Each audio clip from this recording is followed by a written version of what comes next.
बूढ़ा बाप emotional story. एक गांव में एक आदमी रहता था जो बहुत बूढ़ा हो चुका था, जिस वजह से उसे कम दिखाई देता था और बहुत कमजोर हो गया था। इसलिए अपनी बची कुची जिंदगी अपने बेटे के साथ बिता सके, इसलिए शहर में रह रहे उसके बेटे के घर रहने चला गया। बेटा एक शहर के छोटे मकान में रहता था। मकान तो उसका छोटा था, लेकिन उसके अंदर जो चीजें थी वह महंगी थी।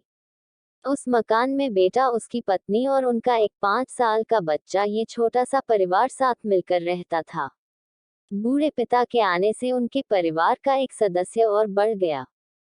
ये पूरा परिवार रोज सुबह शाम डाइनिंग टेबल पर साथ में खाना खाया करता।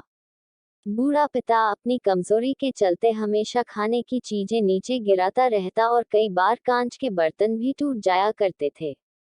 कुछ दिनों तक तो बहू और बेटे ने ये सब सहन किया, लेकिन बाद में वे दोनों बूढ़े की ऐसी हरकतों से चिढ़ने लगे। एक दिन बेटे ने कहा कि ऐसा कब तक चलेगा, हमें कुछ करना पड़ेगा। उसकी पत्नी भी इस बात से सहमत हुई। अगले दिन बेटा कहीं से एक पुराना मेज लेकर आया और घर के एक कोने में उसे लगा दिया और अपने पिताजी से कहा कि आप यहीं पर बैठकर खाना खा लिया कीजिएगा। उन्होंने एक लकड़ी का बर्तन भी बनवाया जिसमें वे अपने बूढ़े बाप को खाना देने लगे। अपने कांच के कीमती बर्तन बचाने के लिए अपने पूरे बाप को लकड़ी का बर्तन देने में उन्हें जरा भी शर्म नहीं आई। अब खाने का समय जब जब होता तो बूढ़ा बाप एक कोने में बैठकर खाता और बाकी का परिवार डाइनिंग टेबल पर खाना खाया करता।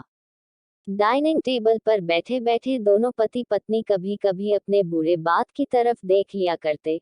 बूढ़े बाप की आंखों में उन्हें आंसू भी नजर आते, मगर उन पर जैसे कोई असर ही नहीं होता।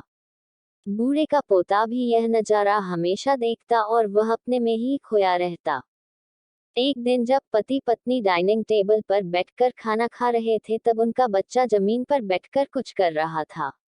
उन दोनों ने बच्चे के हाथ में लकड़ी का टुकड़ा देखा, लेकिन उन्हें कुछ समझ में नहीं आया कि बच्चा लकड़ी के टुकड़े के साथ क्या कर रहा है।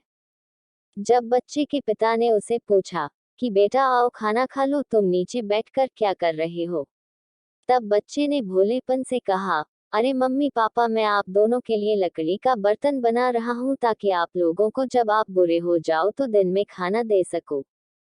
अपने नादान बेटे द्वारा दी गई यह सहज बात दोनों के दिल में तीर की तरह उतर गई।